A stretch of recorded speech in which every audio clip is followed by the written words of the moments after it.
Okay, so Jada, so what just happened there? With that experiment that you're doing? What we're doing is we're making lava, and we're using a little bottle. A little bottle, you don't have to use like a glass bottle, you can use something simple.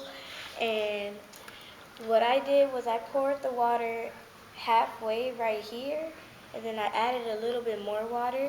Then I poured some oil, and I noticed that the oil had stopped right here. And then my teacher told me that the oil has zero density, so that's why it has stopped right there.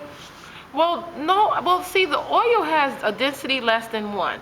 Yes. And the water has a density of 1, so the oil is going to sit on top of that water. Okay. Is there anything that you would like to share about the experiment, Taylor?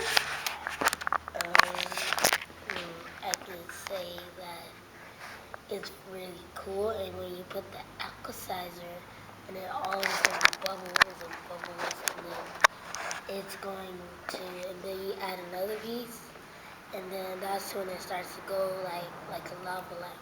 Okay. So are you ready to get this started? Yes. Let's make a lava lamp. Yay. You really get a chance to see it.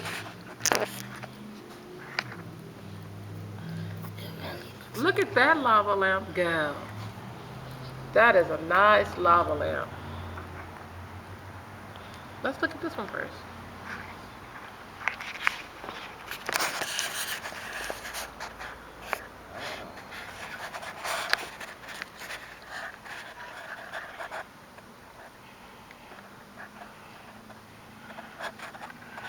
Where's this pink? We just inserted some Alka-Seltzer inside of the bottle, and that's what makes all the activity occur. Look at the bubbles. We have real live lava lamps right here in the presence. Yours.